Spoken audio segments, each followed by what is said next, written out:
Basically my whole life I've been struggling with like intense OCD, a lot of guilt, like all centered around germs. And so I would just wash weird things and like I couldn't even control it. Like I didn't really know what was going on. I just felt like these like crazy urges that I needed to like wash things, and places I couldn't go, I couldn't touch. Like I lived in, I don't know, I felt like these little like tunnels and pathways of like how I would move and what I would do. But I just remember being like, God, I can't do this anymore. Like I've been doing this for so long and I'm used to this, but like I don't want to do it anymore. And I don't feel like I have to. Like I know that like there's something. I remember like calling my mom like at a lunch break during work and just like crying and being like, Mom, like this can't be God's plan for my life. Like this can't be the way that I have to live my life. Like fast forward a couple months to the Past Daughters Conference. It was like the very, very last session, and had done kind of like this call for healing at the end. Like in that moment, I was like, okay, like God's like coming to me here, like he's fighting for me and he's asking me to like move right now. And so like I moved to the center of the aisle and I was sitting there like crying at Daughters, feeling like God's like trying to do something, but at the same time, I was just like, I don't have the energy for this right now. And so I remember leaving Daughters feeling like, okay, God's fighting for me. Like this is like what I've been praying for. This is like what I've been asking for. But I was just like, I was really, really scared to like take that step. So I called Kristen Metheny and I was like, hey, this is what's going on. And she told me about this little thing that they had actually done with the kids during Daughters, and it was to just like write down your biggest fears and then sit there and like ask God what he says about those fears. So I got home that night and I was like, okay, I'm gonna write down my fear. And I wrote it just like in one color pen. I just wrote down really big, like OCD and germs. And I just started writing down these questions of like, what if I can't do it? Like, what if I try to get over this, God, and I just make it worse?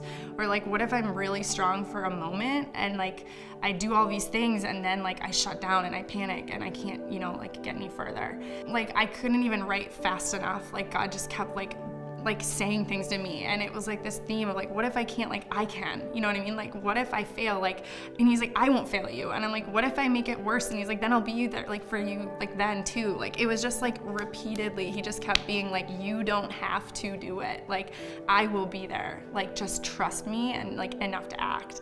And what I realize now is like the bigger act of faith like isn't just sitting there expecting God to do all the work. Like he can and he will, but like in this case, like in my life, he wanted me to act in obedience to that, and he wanted me to be a part of the miracle. Like he knew how much more that miracle would mean to me and how much stronger my faith would grow and how much like more of an impact that it would have and that I could have in the future if like I just acted that obedience to him. I knew like from the times that I had been in therapy and like trying to conquer this in the past that like one of the only ways you can really get through like this germ OCD is to just like touch the things you're afraid of. Like you just have to do it. And like it's just that like getting over the hump of that's like the hardest part. And that's like usually where like we all get stuck and we're just sitting there because it's like we fear that moment where we have to get through it.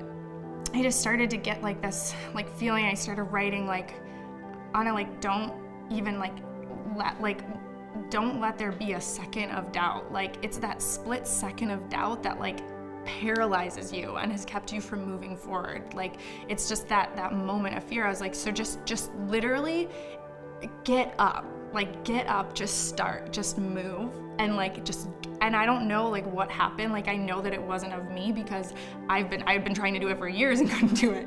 But it was just like suddenly like something just propelled me off my bed and I just started running through my apartment. But I was just like touching everything, and like it sounds weird like to like understand, but like there were areas that I hadn't gone in my apartment, like corners I hadn't touched. Like I steer myself around this chair that for some reason I couldn't sit in, and like I just like suddenly I just started touching it all, and I just started running around, and I was like this and this and this, and like, and probably by like the 7th or 8th time around my apartment, like I just had the like literal biggest smile on my face, and I was just like, oh my gosh, like what just happened? Like I wasn't freaking out, you know, like the only thing in my heart was joy and like just like so much freedom. All these walls that I have lived my life in were just gone. Now it's like I don't want to tell people about God because I feel like I have to, or because that's what God says I should do. Like I just want people to know about God because like it's just so true and it's so real, and I just like that's something I know that I'm gonna like hold on to forever.